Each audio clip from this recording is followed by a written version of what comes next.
boy, we have a big topic today. Like a real girthy one. Might honestly be the thickest episode we've done on the show so far. Alright, I'll stop. But really, obesity is a problem in the US that it seems like no one wants to actually address.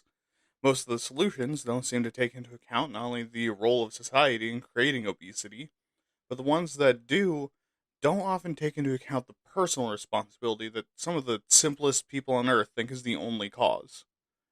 And it seems a lot of people are willing to do anything to lose a few pounds to fit in with strict societal structures of how their body is supposed to look. But should they? I mean, is their health and happiness society's fucking business? I mean, how do we get fat in the first place? How are we here? On this episode of Why Aren't You Talking About This?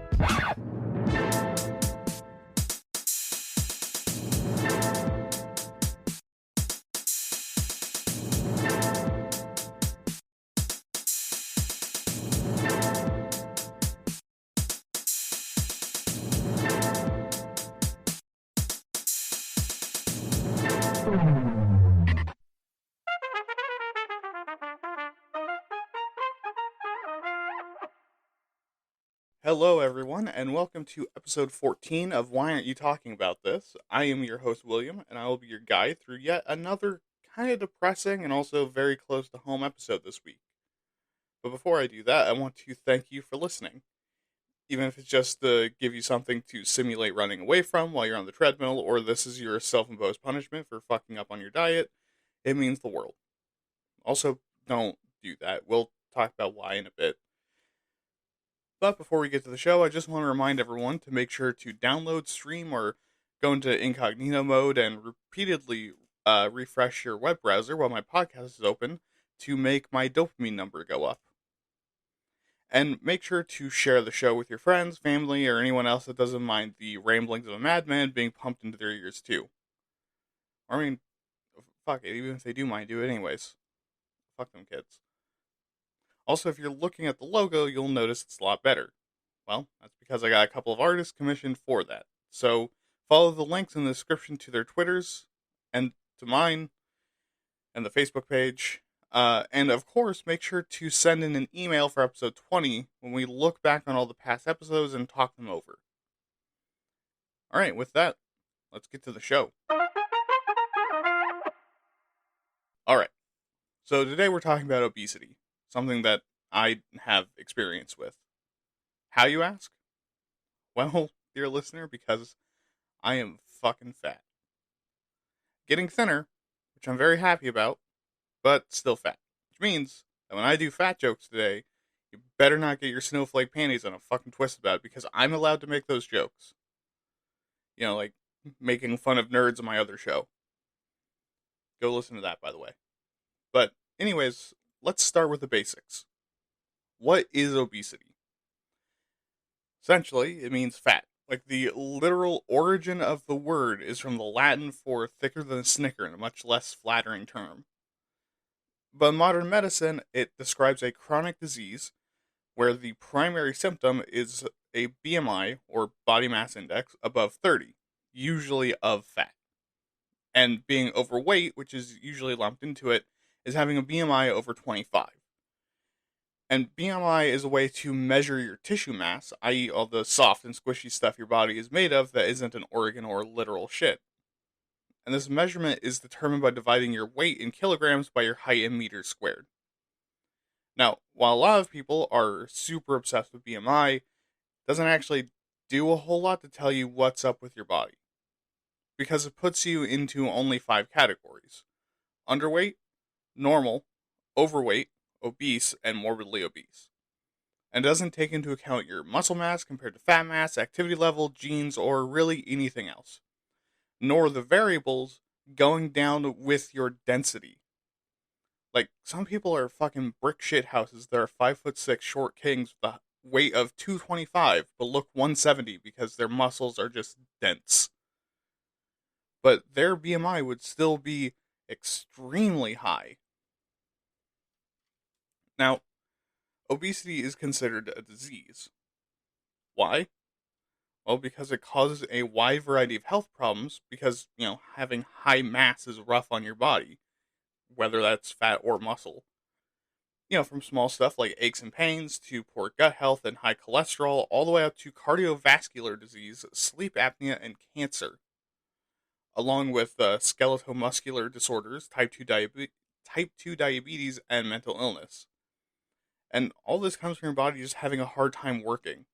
And cardiovascular disease, skeletal muscular disorders, sleep apnea, cancer, and the aches and pains are all caused by the literal mechanical issues caused by just having too much weight. This makes your heart work harder, puts more strain on your bones and muscles, and because there's more cells in your body, then you're more likely to develop cancers. Combined with a lot of fattening foods also being a high cause of cancer.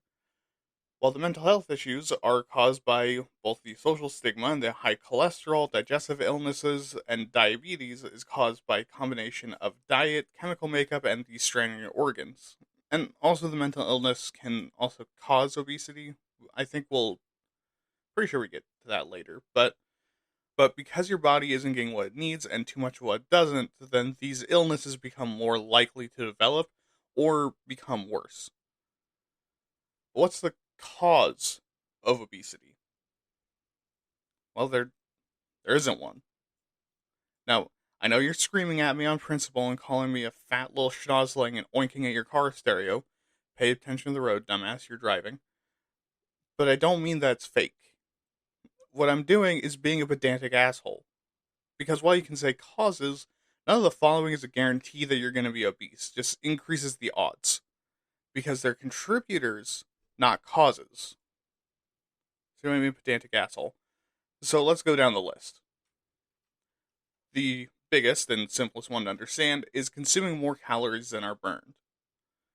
Simple. Your body is taking on more energy than it can use. Now, also at this level are hormonal imbalances and changes. This one is essentially that your body is a big complicated bag of fuckery, and a lot of times when you change one of the chemicals, your entire body presses the panic button and cats and dogs start living together and the entire world turns upside down before your body and brain realizes that actually everything's okay. You just started working out and stopped eating Brussels sprouts. Next are environmental factors like oversized portions, added sugar, low nutrient foods, and even things like ads that hijack your brain and make you want to eat shitty food and more of it. Because you aren't in control of what food you have access to.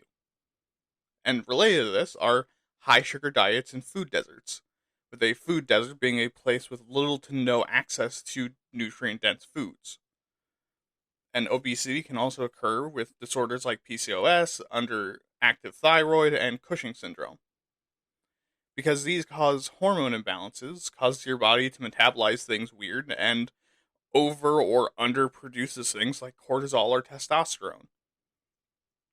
There's also genetic factors.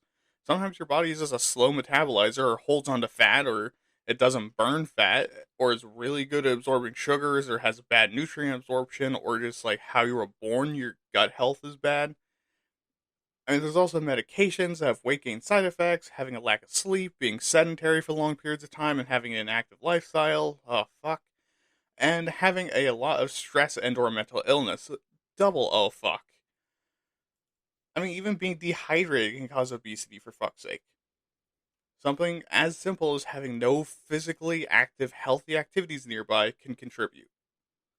And finally, and the fucking scapegoat used by literally every dumb motherfucker, is low self control. And I say that because that is one of my major contributors.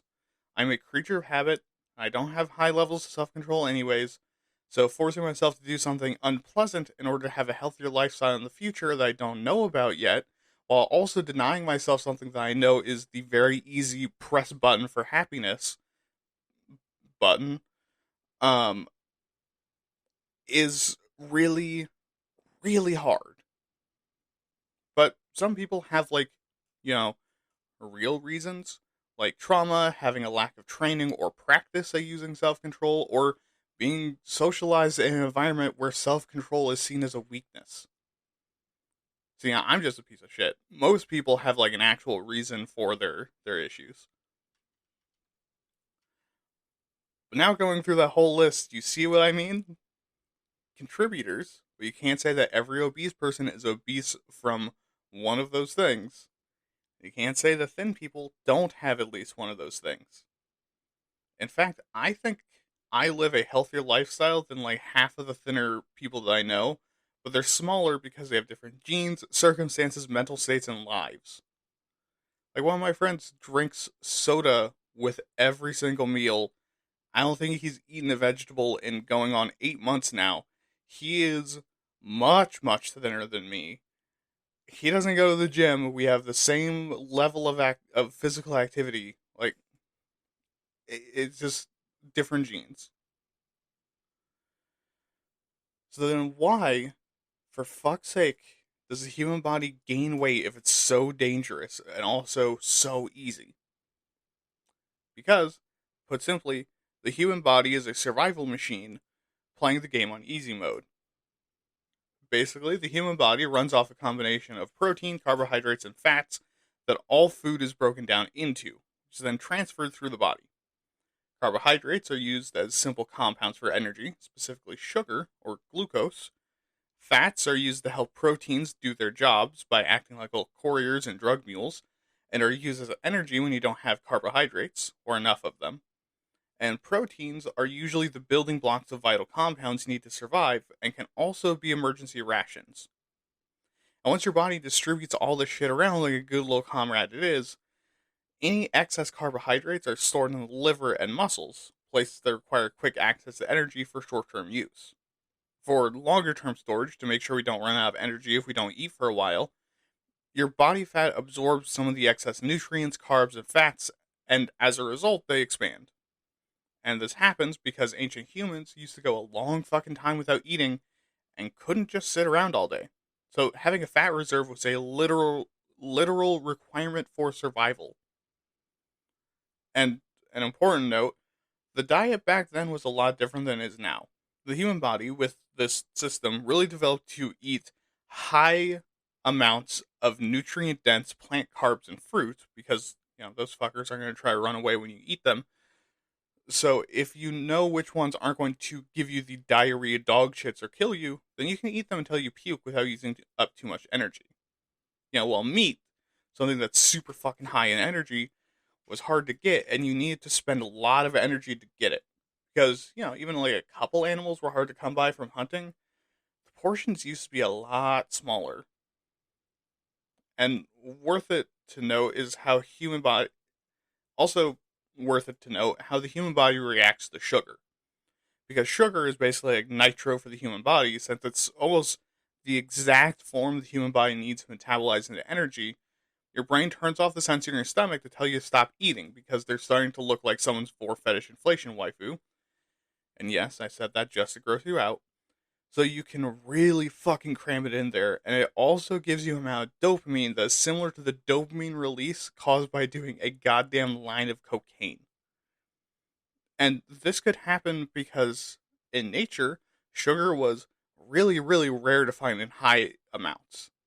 And it's basically just like some species of fruit and honey, both of which that's hard to get to. Honey, especially, you have to fucking fight motherfuckers with needles in their ass.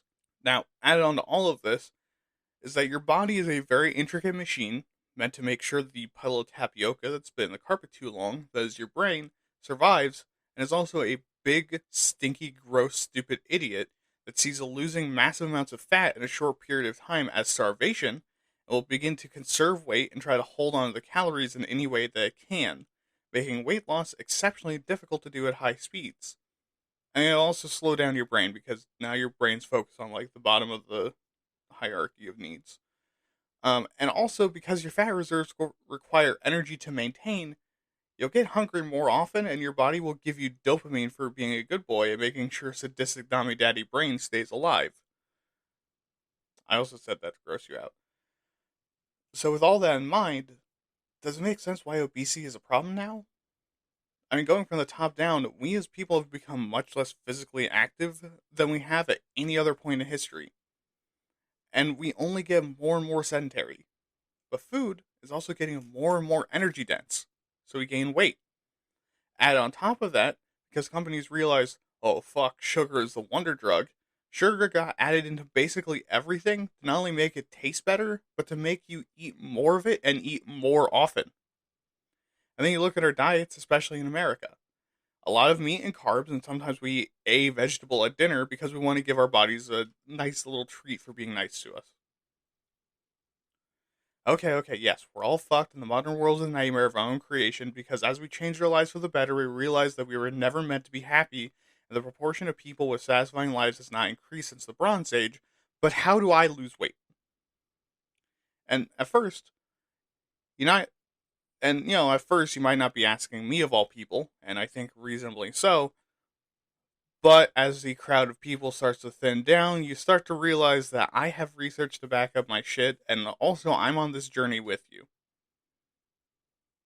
So, while it's often used dismissively towards overweight people, there is truth in the idea that the best way to lose weight is to consume less calories than you use. But it's not as simple as that. Let's use the Mayo Clinic's guidelines with this 6-step program to lose weight. Okay, so step 1, are you ready? Because this will take a long time and be very difficult and require a lot of effort. Are you motivated to do this? Is the reason why you're heavy set because it's a coping mechanism that causes weight gain? Do you have options for a healthier coping mechanism? Are there other pressures and responsibilities you have? What support do you need? Are you willing to change your habits? Do you need someone to choke to death between your thighs? Asking for a friend? Ask all of these questions of yourself and get prepared to answer them in a way that says that you're ready to lose weight. And, don't be afraid to ask your doctor or therapist or whoever for help. And trust me, if you're overweight or obese, your doctor will hop right on board with helping you out. I've talked to my doctor about it multiple times. Every single time, he's on board immediately. Second, find some inner motivation. You need to find what is it you actually want and take responsibility for yourself and your habits. What is going to drive you to lose weight? And it can be as selfish or altruistic as you want. Do you want to live to see your theoretical grandchildren theoretically graduate from a theoretical high school that theoretically exists in the future? Do you want to give yourself something you find sexier to look at when you jerk off to pictures of your own spread asshole? Is there a partner you want to impress? Do you want to feel more confident? Do you want to show up to the high school reunion and make everyone regret not dating you in high school? Or do you want to become like an organ donor? Do you want to donate your body to science and not be used for an obesity study? Whatever is going to make you want to go through with this. Third, set some realistic goals for yourself. You aren't going to lose weight if your plan comes down to, well, fuck it. I'm not going to eat ice cream ever again. I'm going to go to the gym for 3 hours a day, drink at least 2 gallons of water, eat a salad for lunch and dinner every fucking day, and have nothing but an orange for breakfast. Because that's a whole lot at once, and also too fucking fast, you freak. Weight loss is a lot like training your butt for anal play. Go slow, plenty of lube, and slowly work your way up until you're happy with the diameter and depth. Don't jump in butthole first with something like, I'm going to lose 100 pounds or die trying, because that's a great way to give up or hurt yourself. Sorry, I fumbled my words because I just imagined what if that's the thing that made it click for someone that how to lose weight. Like they've been trying to do this for a long time and they never thought about it from the perspective of like, oh, it's like sticking things in my ass. Uh anyways, start with something like 2 pounds and then 4 and then 6 and then, before you know it, boom, you lost 12 fucking pounds and it didn't feel like anything. And, also I feel like I should bring this up, but it's going to be very helpful to think of these changes as moving towards a healthy lifestyle rather than weight loss. Because this little perspective shift, because with this little perspective shift, you're less likely to give up. Because the number going down makes a happy byproduct of treating yourself how you fucking deserve. I mean, also, the perspective shifts make it seem like a journey, not a goal. You're less likely to go fucking bonkers to lose like 30 pounds and then stop doing the things that changed. Yeah. You know what I fucking mean. Shut the fuck up. Listen to the podcast, you dummy. Uh, sorry. Fourth, eat healthier. Lower your calorie intake by eating less food at a time, including and especially food that's bad for you. Also, fucking cut it out with the good food, bad food thing, by the way. That's not a healthy way to think. Think of it more like drugs. Junk food is cool in moderation, doesn't mean you should be eating it all the time. And also, we'll get to it later. Okay, I'm getting ahead of myself. Okay, good foods for weight loss are going to be largely plant based because these things give you a ton of nutrients and fiber while also usually having the calories you need. But because they're fibrous, your body still has to put some work into breaking them down, so your net energy gain is lower. And if you're going to be physically active, meat is also good to provide some really high levels of protein and some good heavy energy. And meat, like chicken and fish, is especially because they have less salt and cholesterol than red meat. But, don't worry about cutting out red meat entirely unless you have heart issues or too much cholesterol or sodium or, something like that. Talk to your fucking doctor, you fuck. Schedule a doctor's appointment. Stop listening right now. Schedule a fucking doctor's appointment right now. And while fat isn't necessarily the problem, eating lean and low fat isn't gonna hurt. And also having too much fat can increase your cholesterol and blood pressure, so you might as well, at the very least, reduce that. Fifth, get active. Physical activity of any kind will help you lose weight. From working a highly physical job to walking pets to going to the club and getting your fucking white guy dance moves on to chilling out on a slow walk through a nature park, you don't have to be a dummy thick gym boy to get healthy. Although that'll also help. I mean, even really small shit like parking far away from where you're trying to go or taking the stairs more often than not. Shut the fuck up, phone. I don't need your opinion. Oh, you. Don't get me started. And this helps in two ways. Because you're not only burning calories, but you're also building muscle, which passively burns calories. As part of this, it's also good to keep your brain active because, while the big, mean meat machine burns a lot of calories, so does the skull tapioca we call brain. I mean, for its size at least. So while you're at it, I mean, read a book and do a crossword, you fuck. Okay, and finally, don't give up. You're gonna have bad days. You're gonna have off days. Sometimes you can't, or don't feel like working out at the gym, or you don't eat great, or you went to a birthday party and ate 3 pieces of cake. This doesn't make you a failure. It makes you a fucking human being and not a machine. Even the fact that you recognize that you fucked up is progress.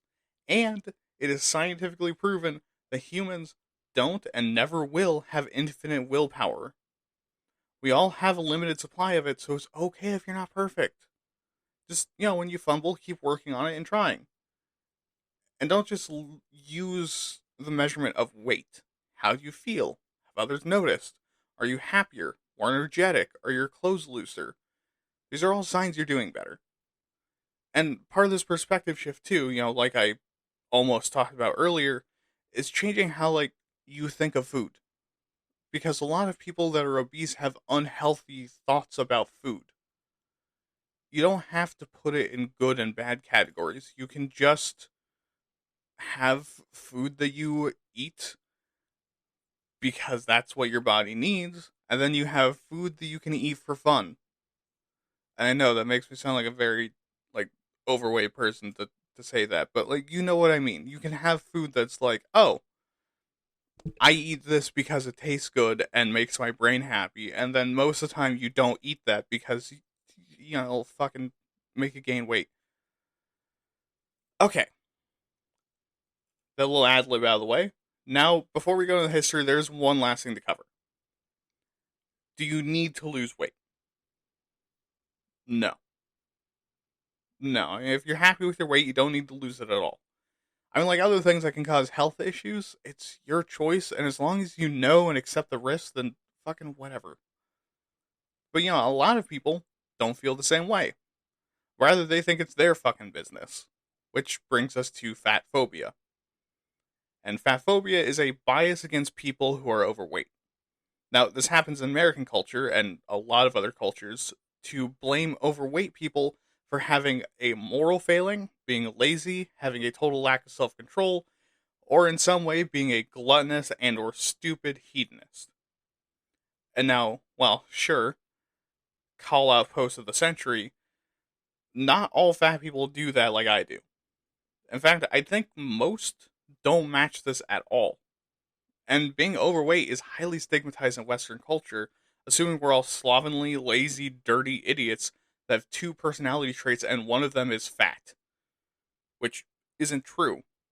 But it doesn't stop it from slipping over into even things like medicine, with many overweight people experiencing a doctor disbelieving their problems because of their weight. Many doctors will simply attribute their problem with their weight and suggest weight loss without any other strategy. Or will just say, hey, that's what being fat is. Even for acute things like leg and foot chronic injuries, skin problems, and even like early symptoms of cancer sometimes. And to address some things, yes, being fat doesn't mean there's more hygiene involved, and yes, more often, but not a ton more than other people. And also, fat people aren't more lazy than people who aren't. And a lot of people who are overweight have lives far removed from our weight. Like me, for example, a lot of my interests have very little to do with my weight, if anything. I have this, I go to the gym, I enjoy sparring, I enjoy writing, I'm a world builder. Also, I enjoy going on hikes and walks. Which one of those things really has anything to do with the character trait of fat? But I mean, also, there's a lot of factors behind having a high weight in the first place. Like we've mentioned already. And while sure, self control and personal responsibility plays into it, I'm not doubting or disagreeing with that. It's not the sole reason or issue, and there's a ton of people who are overweight taking active steps to change their lives, or people who are just thick, who are living basically your exact lifestyle. They just happen to have different genes or mental states or hormone balances. Now, fat phobia, like a lot of other things we've covered, is a social construct because there's not really an actual link between the ascribed traits and obesity, at least evolutionarily, and in most cases, obesity. And we're just kind of dicks about it. But that doesn't mean that it doesn't have a real effect. Obviously, fucking dummy. There's some, but there's some other harmful aspects of fat phobia as well. First, a lot of people who aren't obese or overweight tend to have some fat phobia stigma around them too, women especially. Like if a woman has thick thighs that jiggle when she laughs or take a step. Hit me up, by the way. You can commit human rights violations on me with those thighs at any fucking time without warning, and I will be happy about it. There's almost always going to be someone who calls them fat, or it'll be internalized as something to be self conscious about. Which don't fucking be self conscious about that. All right, I'll stop being horny on Maine. Or like having like a paunch. Most women naturally have fat distributed to the lower abdomen to protect the uterus, and it's actually medically dangerous to try to get rid of that because like that's some like deep set fat. I mean, also fat phobia can actively reinforce the behavior that causes the stereotypes. Like being an asshole and making fun of fat people at the gym makes them less likely to go out of embarrassment, reinforcing the stereotype of being lazy. Oh, if you do that, by the way, I'll be waiting outside the gym with a tire iron, just to make sure you can't go to the gym either. It if you do that, you can get butt fucked by a honey badger because I certainly am not going to give you a fuck. Also, another aspect is that despite being the majority of people, overweight people still experience discrimination, and we tend to contribute to the stigma because we often feel the same way about other overweight people. Which I know is ironic. It's like, It's like anyone who's not white joining the KKK. Like, what the fuck are you doing? They don't like you either. But with that, let's explain why these attitudes formed in the history section. So we begin 20 to 35,000 years ago, where the first signs of obesity being important for humanity is the Venus figures. And these figures are actually something we've talked about before in the religion episode, because these figurines depicting obese women were fertility and sex idols. Think of them like if someone attributed an actual religious significance to like the waifu figurines. This is a horrifying idea that, is actually kind of a possibility in this world. But the question is why? Well, because during the Stone Age, food was hard to find and life was fucking hard. Obesity became associated with having more than enough food. Or in other words, prosperity, power, and fertility. Since the people who could be obese would be people with access to a lot of food and were thus in a very hospitable area, which also meant having babies was easier. Okay, but moving forward a bit, let's look at the ancient world. In the medicine of the ancient Egyptians and Greeks, they saw obesity as a disease. Even Hippocrates saw obesity as the harbinger of other illnesses as well, like diabetes, which, he was right. However, these cultures still had the same Stone Age ideas around obesity. But during this time, too, there's the emergence of the dual meanings. For the ancient Greeks, for example, they saw obesity as a physical manifestation of mental unwellness and stupidity, and even had a character trope for plays called the Obesus, which is a glutton that is usually comically unaware of his weight. And the ancient Egyptians, being the vain pricks that they are, were often similarly judgy, but finding specifics online is kind of hard because a lot of people seem obsessed with debating their diet. And also, like one Egyptian pharaoh that was fat and like I don't know.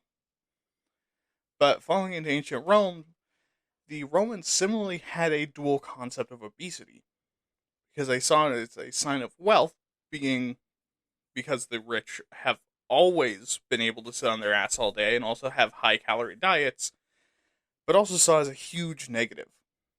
On the lighter end, as a punchline to a joke that someone has really fucking let themselves go, was also seen as disgraceful, seeing obesity as a sign that someone has a total lack of self control, and obesity was also linked with some racism. Because a common thing from ancient Greece all the way up to the ancient Romans, because they stole almost everything from them, was the focus on the body being symbolic of your spiritual health and also representing your warrior's or athlete's spirit. And I think you see where this is going. The Romans associated obesity with foreigners, barbarians, and slaves because good Roman manly men couldn't be fat, and neither could their underage femboy fucktoys because it was totally morally okay as long as they weren't a minority or fat. Also, that was sarcastic. Now, Rome's influence, as it often does, spreads into the Middle Ages and Renaissance, which is horrifying to think about. During the Middle Ages, obesity is still seen as a sign of prosperity, but the church began to get involved, and also some good old-fashioned resentment. Because yes, it's a sign of prosperity. When the people around you are starving, it would stand by church doctrine that you're hoarding food, so it started to become associated with being uncharitable and greedy. And this developed into an association between food and the sins of sloth and lust, with obesity being the symptom of living a life of sin. And in 600 AD, Pope Gregory defined the sin of gluttony as eating too much, too wildly, whatever the fuck that means, too eagerly, eating between meals, enjoying your meal, or being picky. I mean, holy shit, by that definition, most people are gluttons. Also, by that definition, you're not supposed to enjoy eating, which is fucking weird. Man, that's either the American or the fat in me.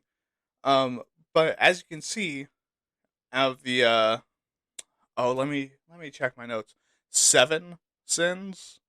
Being fat is associated with 4 of them, and are seen as the primary symptom of living in sin. But the first actual official diets were also invented during the time period. Starting in 1066, William the Conqueror, yes, that one, popularized a liquid diet because, according to an anecdote that is passed around all over the place, he became too fat to ride his horse and fell off, then had to save face by pretending to praise Jesus while kissing the ground. Which, man, that's sad, but also that's fucking funny. So he decided that enough was enough and started to only drink for nutrients. Did he drink water, you ask? Did he blend smoothies? Did he perhaps go to the local smoothie shop and order an avocado mango Greek yogurt smoothie? No, you fucking idiot. He drank booze like a real man with hair on his nipples and also the bell end of his dick. And won't you fucking believe it? It didn't work. In fact, many people attribute this to his death, as one night he got fucking blasted and steered his horse, which might be the dumbest and most loyal horse ever, directly into a tree and caused his guts to rupture. Yikes. But also, and this is a gross one, St. Catherine of Siena, in response to being accused of being an asshole, or, being not a child predator, because it was the Catholic Church, changed her diet entirely. To what? Oh, communion wafers and motherfucking pus from the wounds of the poor that she would just lick right off. Yeah, you fucking heard that right. It's making my stomach turn a little bit. But she starved to death in 1380 and then became a martyr. Yeah, Catholicism is fucking wild. But for the first actual diet, and not something that should have gotten some serious emotional help and counseling, we have the book The Art of Living Long, written in 1558 by Luigi Cornaro, which advised people how to live a long and healthy life. How? Well, according to him, eat 12 ounces of food and 14 ounces of wine every day. And also, when you get old, eat only egg yolks. Now, for context, doing some very rough math and calculations, if you put this directly into like poundage weight, that's 3/4 of a pound of food and about 9/10 of a pound of wine. Meaning that according to him, the best way to live into your early 100s, like him, is to eat less than you drink and do very little of either. Which, okay, maybe, but like wine is high in sugar. But anyways, getting quickly into the Renaissance, as the views about a lot of things in society begin to shift away from the church view, obesity does as well. Because people started to take pride in their weight as a status symbol. Because of the Roman obsession, it became more and more common to use obese and overweight people in art to represent prosperity and power, as well as to represent better times. And this was especially common with depicting overweight, attractive women for times that the artist would rather live in, which, honestly, same. But towards the close of the Renaissance in the 17th century, beliefs around obesity changed again, as Tobias Venner, an English medical author, became the first modern-ish doctor to call obesity a societal disease, which isn't a social disease in the Shinedown sense, but in the sense that there's underlying social causes of obesity rather than simply being someone being stupid, a greedy asshole, or lazy. And with that, people began to look at treating obesity rather than judging people for it and putting a tiny bit more on looking at it as something that needs a treatment plan more complex than, well, just stop eating fatty and then slapping their man titties around. One of the earliest is Thomas Short in 1727, who suggested the best way to fix obesity was to move to the desert. Why? Well, because obesity, according to him, is caused by humidity. So you get fat living in swamps, and the opposite of swamp is desert. Which, no, that's not how that works.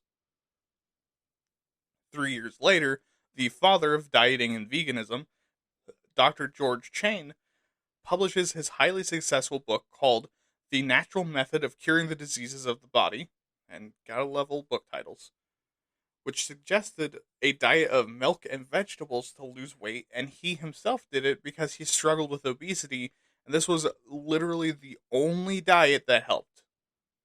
And this book, along with Dr. Cheyne, set the foundations for a lot of modern concepts of veganism and vegetarianism.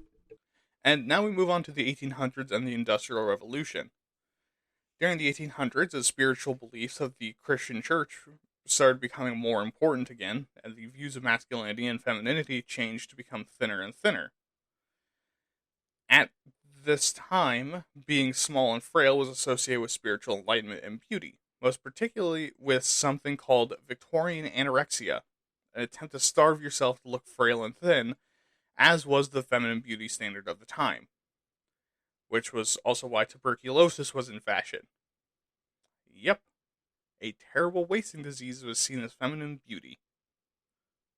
But men didn't get out of this scot-free, with Lord Byron, the sexiest man alive in the 1820s, struggling with his weight himself.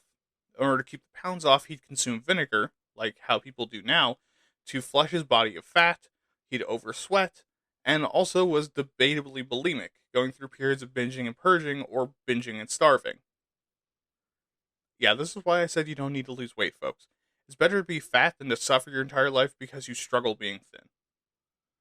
And with the rolling out of the Industrial Revolution, as farming begins to industrialize and people begin to work in cities with higher access to food, height and weight launches upwards, quickly reaching the genetic height cap for most humans. But, not even coming close to the human weight limit. And during this time, people within the standard BMI range became preferred factory workers and soldiers, the two professions that has defined the era for basically all time, which made the cultural push towards obese people being seen as a burden on society and also not working hard enough. Also, because of the rise in workers' rights groups and socialism, and obesity already being associated with the rich, a lot of socialists and intellectuals attached obesity to the power struggle and began to depict the rich as fat slobs getting wealthy off of your work. And with all of this, a series of diets and programs were created during the 1800s to help people fit into cultural expectations. Beginning in 1825 with the first low-carb diet created by Balat Saravin in the book The Physiology of Taste or Meditations on Transcendental Gastronomy. Fucking old book names. And in 1830, Sylvester Graham wrote that being fat is not only bad for your health, but makes you morally corrupt and sexually promiscuous. Which, the last one doesn't sound too bad, honestly. I'd take that. But he founded tons of health retreats, preached vegetarianism, and avoided drugs and caffeine, and advised others to do the same. He even went as far to invent, drumroll please, not putting a drumroll, the graham cracker. And yes, he'd be rolling in his grave right now if someone told him his crackers aren't used for health food and are instead used as bread in the sandwich of sugar-dense chocolate and melted carcinogenic sugar gum that we give to children to eat like 2 dozen at a time. Yeah, maybe he's in hell and this is his punishment. And then, in 1860, we're introduced to the Banting diet, created by William Banting, who was an overweight man that was really tired of being overweight and developed this diet, especially eventually going on to become a health advocate. This diet emphasizes proteins, fats, and vegetable roughage, which is like very fibrous vegetables. And he actually wrote out a meal plan to follow. So for breakfast, you would eat 5 ounces of meat with toast. For lunch, you'd eat 5 ounces of fish and vegetables with dry toast and fruit. Then at 4 ounces of meat, 3 ounces of fruit, and wine at dinner. He also avoided root vegetables, butter, salmon, pork, milk, sugar, starch, and beer. Which is actually surprisingly close to a lot of advice that you'd see in the modern day. I mean, like, obviously, that, not eating the salmon and, well, maybe not the pork, but, like, the salmon and root vegetables is a little weird, but, like, that's very close to a lot of modern diets. But into the 20th century, due to previous pushes and also the 1920s being the 19 fucking 20s, the ideal weight dropped once again. This time it's because being overweight was seen as not putting in your full effort into your work. Speaking of unhealthy ideals surrounding work and effort, let's move over to the American timeline. going back a little to around 1800 all the way through to 1880. I mean, really, this is really like before 1880. It's just the first date I found was 1800. So during this time, obesity was pretty rare in America, with most obese people being upper class because life at the time of the colonies was fucking awful, and it also wasn't really considered like a larger societal issue. It's just like, yeah, when you get rich, you get fat. That's what happens. But beginning in 1880 and continuing through 1919, there's a sudden bump in obesity, and doctors start paying attention and throwing around theories. And with the hindsight of being 2020, what's the reason? Well, because the stereotype of corn fed good old boy American was actually accurate. See, America grew a lot of grain and corn, and it was and has been a cornerstone of our diet. And with rapid industrialization of farming, these foods became very plentiful, so American weights jumped up across the board. And through to 1940, this became more of an issue to both public and private organizations as they realized that obesity was a potential issue, and doctors began to use the good old fashioned eat less, exercise more model we're all tired of now. And then after World War II, as machines took more jobs and both men and women became more sedentary after a period of intense labor and also fucking killing people, national weight gain increased in speed and scale, especially amongst children, as television also became more popular and more kids were in suburbia, where, don't get me fucking started on suburbia, but there's nothing to fucking do out here. Besides sit. If you don't have friends in the neighborhood, you just sit in front of the TV like a fucking troglodyte. Okay. I'm gonna write down suburbia as an episode. Look out for suburbia in the 30s. And in the mid 1950s, after recruiters from the military began to complain about the recruits for the Korean War and building off of complaints about soldiers being too fat going into World War II, and yes, some people thought that the dudes going to war for World War II were too fat. Imagine how they'd feel about that today. With this combo, President Eisenhower was getting worried. And then America fell behind other nations on the average fitness level. So Eisenhower, ever the man to slap his dick on the table and call you Sally, founded the President's Council on Youth Fitness in 1956. And like Eisenhower's other slapping dick Sally moments, this fell kind of short. Because there wasn't much of a clear purpose, and the definition of fitness was kind of amorphous, and they didn't really do a whole lot to address that, and because of infighting and politicking, and also not really knowing what the fuck they were supposed to be doing, they didn't do much. And the little they tried to do got very quickly compared to communism and fascism, one of which we were currently doing a Cold War with, and the other we just got done fighting instead of electing them to the fucking White House. So the council pulled away pretty quickly and just kind of just like fucked around for a bit. And now we move on to the 1960s. As fast food and restaurant dining becomes popular and more common, weight begins to increase again. And because of the slowly decreasing level of activity required for most jobs, and how fucking badass the television got, people became more and more sedentary. And to fight this, the hunk of sexual nougat JFK during his term focused heavily on fitness. Fitness, dick in your mouth. A month after his inauguration, he rearranged the PCYF like he did Marilyn Monroe's guts, and raw dog dumped Charles Wilkinson and his jism in there. Charles to run the PCYF and his jism because JFK didn't fuck around with condoms.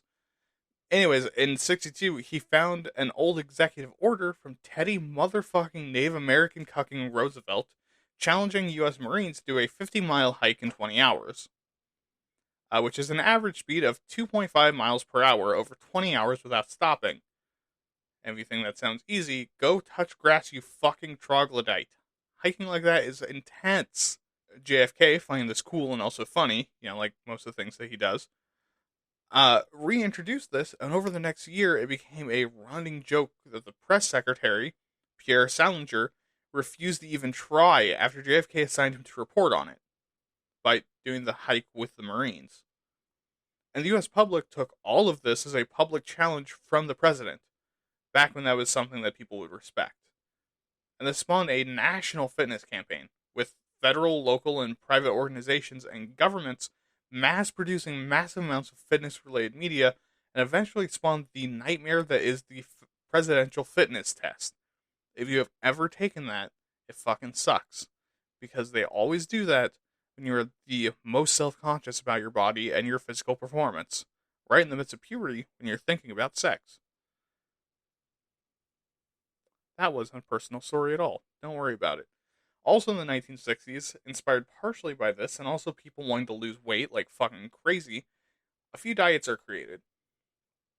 First in 1963 is the origin of Weight Watchers, where New York, as a group of women, founding a support group and accountability group to keep each other on track with their diets, and they eventually started counting calories, and then they made a point system, and then they became a cult, a nationally recognized dietary program that's become increasingly more complicated over the years to stay relevant.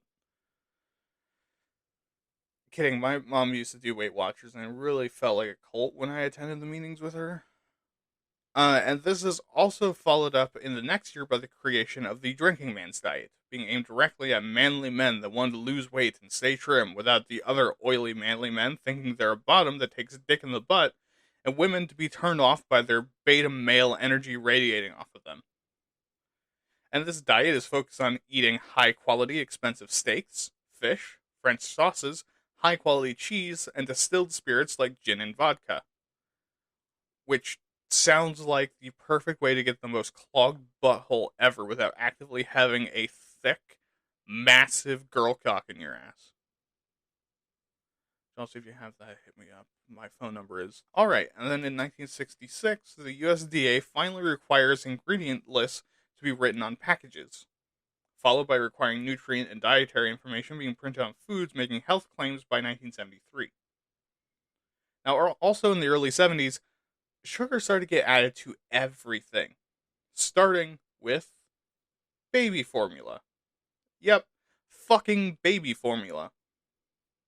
But then by the late 1970s, high fructose corn syrup, a cheap sugar alternative, is developed and is used in processed food instead of sugar, because it does all the same things sugar does, but it's a lot more addictive.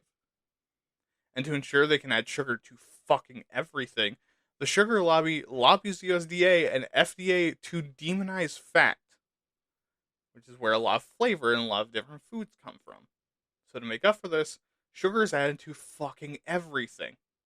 And by the 1980s, the amount of sweetener in most food skyrockets, especially in drinks.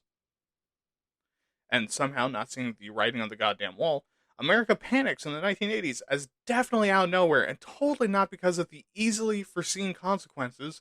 The obesity epidemic begins, with more people becoming obese faster than ever. And look, I gotta say, just as a side note, if you want to boil American culture down into, like, one thing, that's it. That's exactly what it is. Doing the wrong thing that even in the moment you should fucking know is not the correct thing to be doing, and then being surprised 20 years later and panicking and having a moral issue about something that you yourself caused. Yeah, that's like, I don't know, that's like fucking like drunk driving, which everyone knows you shouldn't be doing, and then you kill someone, and then when you get out of the hospital, you're like, well, god damn, we gotta do something about these fucking drunk drivers. They're everywhere. Like, you're the fucking problem. Anyways, yeah, for those of you who are outside the country listening, that is what you need to know about American culture. We are a culture that is the equivalent of drunk drivers. Um, and to help address the rising obesity, the Nutrition Labeling and Education Act passes in 1990, which is funny because in the 80s we started panicking, and then in 1990 is when we do something about it, requiring all food to have nutrient labels. And again, another part of American culture, when we do something, it's not much, and it doesn't help. which then followed in 1992 by the invention of the food pyramid, which has since been derided by dietitians and scientists for decades for being heavily inaccurate, exceptionally unhelpful, and also very, very biased, especially because it doesn't give you numbers. It just shows you this is what you eat a lot of, this is what you don't eat a lot of. Also, this is a system we still haven't entirely abandoned. I mean, that also mostly brings us to the modern day, with the obesity epidemic continuing to be a problem, and a lot of organizations looking for ways to address it, including banning soda in school, calorie counts on menus, and advocacy for better designed cities to help people lose weight. And with that, let's go to where we are now. Okay, so before we get into the nitty gritty of what the problems are, let's look at the stats about the data around obesity. And here's two things to note first. The first being that being overweight or obese is a common problem in every region of the world, not just the US, but the only places without this becoming a major issue is Asia and sub-Saharan Africa. I mean, even in Asia, the rates of obesity are increasing. The other thing to keep in mind is that since 1975 to around 2006, the worldwide rate of obesity for children has increased from 4% to 18%. And why is that? Well, because simply put, the world is industrializing in the same way that America did about 50 to 60 years ago, which isn't to say anything about those regions of the world, obviously. I'm not a fucking scumbag that's gonna say some racist shit like that. Honestly, it's probably mostly our fault because, like, we ship our culture overseas with our grain and corn and also airdrop it. Like, you know. Okay, so let's get to the US's stats for something modern. Because America is known for two things, being fat and being self centered. So, fuck them kids in North Africa. I want to know about the pudgy kids in America. So, first, let's talk about the overall rates of obesity. And for once, the news isn't god awful. See, the overall rates for adult obesity in America is down to 33% from 41.9% in 2020. Which, when this was measured, was just the last year, meaning that about a year, obesity went down 8.9%, which is huge. So let's look at some of these factors, beginning at age. For adults, the highest rates of obesity is from the ages of 45 to 54, being about 39.3%. And the lowest is 18 to 24 at 20.7%. Which is fucking great because I'm a goddamn minority for my age range. And trust me, I can tell.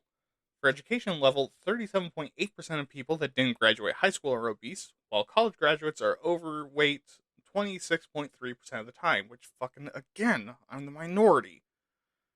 For sex, and I know sex and gender are seen as the same thing, and also being on a binary is a problem because not everyone falls within those very hard and fast sex norms, but this is just how statistics are done in the United States and worldwide because fucking reasons. 32.3% of males and 33.7% of females are overweight. So, fucking again, here I am with being fat, while statistically is unlikely for being a young male college graduate. Is this why no one will fuck me? I'm kidding. I know the reason why. I'm gonna go off on a tangent. I'll hold on that tangent. Alright, so income is also a factor, moving right along, with the most obese being people making less than 15K a year at a rate of 38.7% and over 75K at 33.7% on the low end. And I make 30K a year, so I'm within the 37.2% obesity of that bracket. Also, the fact that I live at home and I don't spend a lot of money scares the shit out of me because there's people that make less than that. That's fucking terrifying. And finally, ethnically. The highest rates of obesity are actually tied, being both Pacific Islander and Black at 42.9%, and the lowest is Asian at 11.8%. White people hover around 32%. And for childhood obesity in 2021, it was 19.7%. the highest being between the ages of 12 and 19 at 22.2%, ethnically Hispanic at 26.2%, and middle class and having middle class parents at 19.9%. And also, education level of your parents heavily affects your obesity rates as well. Now, if you know America, have been listening to the show for a while, or have listened to specifically episodes 4, 11, and 13, you can probably see where this is going. So let's just say the quiet part out loud. What are the reasons America is obese? Most strikingly, is poverty. See, the thing is that food that's good for you is more expensive to produce. And it kind of is a bit more expensive, but not like super expensive. But what a lot of stores do is mark up those items. I mean, some of this isn't nefarious. Fresh fruits and vegetables are harder to keep and transport, so they tend to cost a bit more, and also, like, they tend to take up more space in weird ways. Like, you can't just, like, jam pack it in there, whatever. But it is also a bit nefarious because food that is less nutritious tends to keep easier, be a lot cheaper to manufacture in the factory because you get more out of it, and can be produced in massive quantities without, like, the same level of care or engineering. Which means that when you go to which means that when you go grocery shopping and don't have a lot of money, you have to buy food with poor nutrients, meaning that you're getting malnourished while still eating calories, meaning your body is still fucking hungry and pressing the panic button over and over and over again, telling you to eat more because it doesn't have enough iron. And these foods are usually pretty fattening as well, especially having high sugar content because these companies want you to eat a whole lot and not get full. And this creates what we talked about earlier, food deserts, which is, again, a place where nutrient rich food isn't locally available. Now, another reason why we're more obese is related to this, being a massive increase in calorie consumption with increased portioning. And why is that? Put simply, corporate profit. The more empty food sold to you, the more likely you are to come back and less full you feel because your body isn't detecting nutrients and are instead just passing food through your butthole. Like Taco Bell. But in relation, because of the sugar put in these items, they're addictive and also turns off your full reflex. So when you come back next time, you buy more. Because of all of this, they make money hand over fist. The other problem and reason is because cities and the modern lifestyle aren't designed for healthy living. Most cities aren't walkable, lack parks and public transit, lack plant life, and are filled with pollutants, are literal heat sinks because they're filled with extremely heat absorbing cement and buildings. Most activities available involve food or sedentary activity, and also a lot of cities, if they're not like extremely dangerous, has the reputation of being extremely dangerous, so people don't want to go outside. And also, most job fields are extremely sedentary. This combination means that most people, in their leisure and their work, don't have the opportunities to live healthier lives. And the health effects are massive. Beyond the $173 fucking billion in medical costs caused by obesity, obesity has massive effects on your emotional and physical states. This disease decreases your lifespan by an average of 5 to 20 fucking years and also damages your happiness and ability to pursue happiness. Related to this is that the increased density of mental illness and stress, because holy fuck is the entire world a goddamn tire fire, only aids in weight gain and makes mental illness related weight gain many times worse. Because obesity affects the level of hormones in your body, including the ones that control your weight and also your stress levels, only makes it worse. And then it becomes a vicious cycle where you're gaining weight because you're sad and upset and stressed out about the world, which makes you more sad and stressed and upset about the world, which then causes you to gain weight. And the last reason why we're obese? Because we don't do anything about it. And I don't just mean this in the personal responsibility aspect. I mean in the sense that we culturally shunt responsibility off on the people experiencing it. When we talk about society having a problem with obesity, we tend to shrug this off being on society's shoulders by shouting about personal responsibility. It's not how we talk about other forms of not only physical wellness, but also emotional and mental disorders, which includes an old topic, drug addiction. Even with drug addiction, while we do put off on the individuals to fix, especially in like the assholes that are like, oh yeah, just fucking let them die. We do have things like rehab and also advocates for their treatment, which is not really how we treat obesity. But with that, we also need to look at some other hurdles to addressing obesity. Firstly, only 1/10 of Americans eat their daily recommended serving of vegetables, and about 40% of American households don't live within 1 mile of stores selling affordable, healthy food, which makes it almost impossible to get good quality food in the first place, and most people don't even know what they need to be eating. In addition, less than half of all Americans are within walking distance of a park. Only about a quarter of all Americans, adults and children alike, get enough physical activity. Added to sedentary jobs, sedentary school and study, and a lack of access to good exercise. And I know what some of you motherfuckers are going to say, oh, well, just go on a walk in the park or do some push ups. And it's not that fucking simple. It's a lot easier when it's fun or you have to do it. In a lot of places, it's either dangerous to walk outside because other people, or the weather, or the motherfucking architecture being so terrible doesn't let you so much as walk down the road safely, or it's not really available since the architecture doesn't even let you go on walks, or you don't have access to like a vehicle to drive to a place that has a park, which is fucking ridiculous that you have to drive to see nature. Sorry, this is getting into suburbia again, but let's just go to the opinions on obesity real quick before I fucking freak out. Okay, so let's first ask what people think the impact on society is and what the government's role should be. So, 63% of people believe that obesity has consequences beyond personal impact, while 31% believe it only affects individuals. Now, here the 63% are right, because the more unhappy the higher number of people there are, the more unhappy society is overall. I mean, that's just basic math. And obesity also decreases your efficiency and utility because, we live in a capitalist society, and if people being unhappy and also medically suffering won't move you, then the injury to the economy will. Oh, by the way, that one's for you, Ben Queer Coded Shapiro. Thanks for listening so far. That man has never made his wife wet. Anyways, now quickly, we should also note that 69%, nice, of Americans see obesity as a major health issue, with cancer being the only one that beats it out at 79%. Wait, also, I just realized that does mean 21% of people think that cancer is not a big deal. Shows you somehow people are always dumb.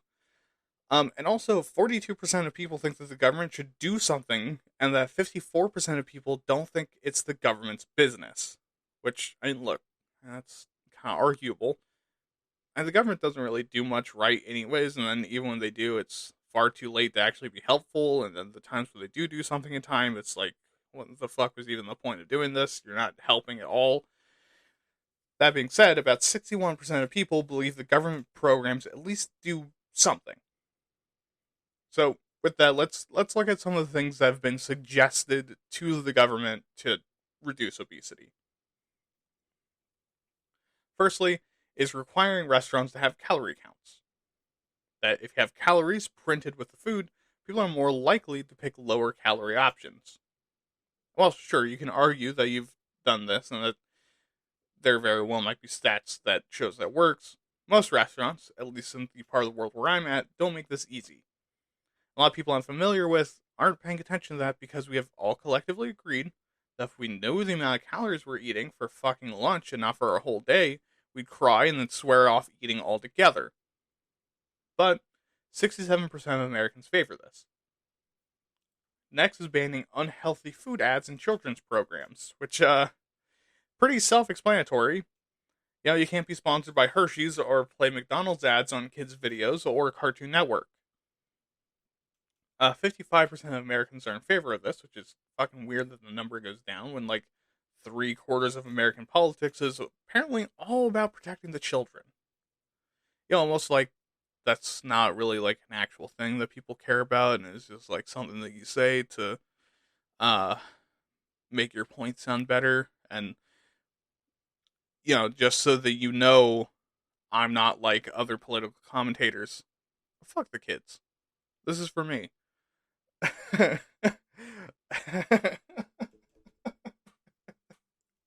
But no, really, like, fuck them. I don't care. Um, that's also a lie. I do care. God damn it. But okay. Anyways, so the next three are all related. So we'll cover them all at the same time. Prohibiting trans fats, raising taxes on sugary food, and limiting soft drink size. Trans fats are basically like added fats and fat that doesn't really have any nutrients, which increases your level of cholesterol and also gives you the shits. No joke. If you're shitting like someone pouring out a bucket of extra chunky gravy into a metal pipe in the ground, you probably have too much fat and not enough fiber. You're welcome. Also, if you are pouring extra chunky gravy into a pipe in the ground, I want you to, why? Can you answer me why that is? And 44% of Americans are in favor of forcefully reducing trans fats in foods, which I'm sure some of that is because it has the word trans in it. And 100% are in favor of me never fucking saying that again. Raising sugar taxes is meant to increase the cost of sugary food, disincentivizing buying it. Now, remember what we said earlier about how poor people can really only afford sugary garbage? Yeah, that means most people couldn't afford to eat anymore. Now, reasonably, 35% of people favor this because it's not going to hurt anyone but poor people. Ben, stop jerking off. I can hear it from here. Okay, and finally, with the soft drink sizes, it's basically just stopping people from killing themselves by buying a 128-ounce big gulp. And only 31% of Americans are okay with this. It's like, fuck me, man. Talk about voting against your best self-interest. Okay, so before we go to my soapbox, let's ask Americans one question. Do you think we're getting better? Well, 28% said yes, 36% said no, and surprisingly, 34% of Americans think that we're getting a lot worse. That we're getting fatter. Which I think can really fall to how much we focus on this without saying anything to fix it. And with that, let's see what I think about it. Okay, what do I think about obesity? A thing that affects me very heavily. Pun intended. Ultimately, I think that obesity is a weird place, because I fully recognize both parts of this. Obesity is a problem that reflects both back on society and yourself. That being obese says your culture doesn't give a singular fuck about your health to the point that you don't have access to a lot of physical activity and good food. But also that you aren't putting in the effort. But also at the same time, I recognize that because of our system of both government and the economy, that putting effort in anything but being a good little cog in the machine of the economy is looked down on and also almost impossible. And corporate profits are put first, meaning that the government will be okay with just about anything to keep you complacent and give corporations more and more money. But then I have this little voice in my head reminding me that obesity doesn't even really have to be an issue. People are allowed to be whatever weight they feel okay with. I just don't feel okay with my weight. I mean, as risky as it is to put on the internet, it's a sore spot for me. And not in the sense that I don't like being called fat, but because all of the things associated with it is deeply enraging for me. I have a fucking effort complex. I hate being called lazy or dumb. And I have issues with body image, so I'm actively trying to become thinner and lose weight and live healthier because that's important to me. And let me fucking tell you, society does not help with that. Shoving video after video after video down my throat, calling me a piece of shit for not trying, and then not giving me opportunities to work out or create time for myself.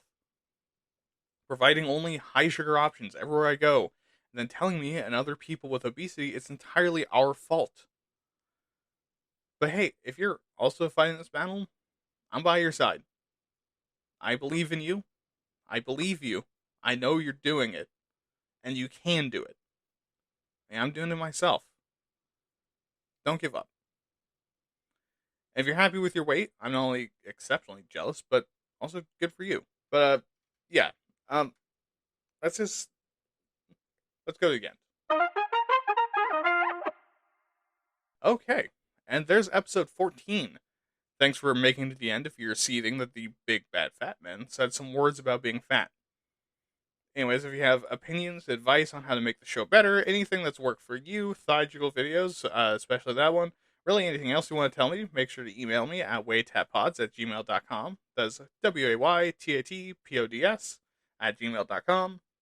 Remember to check out my other podcast, Waytat Nerd. I do basically the same thing, but with nerd topics like fantasy, sci-fi, role-playing games, etc., where I hope you'll like the topics just as much. And also remember to follow me on Twitter at waytat_pods for more episode announcements, and also make sure to check out the Facebook page. I don't really have anything posted there at this point, but I do have one. It's I believe it's called the Why You're Talking About This podcast. Um, and with that, have a good night. Don't murder. Have fun. And remember, corporate greed leads only to decay, physically and morally. Fight back. This has been Why Aren't You Talking About This? And I've been your host, William. Good night.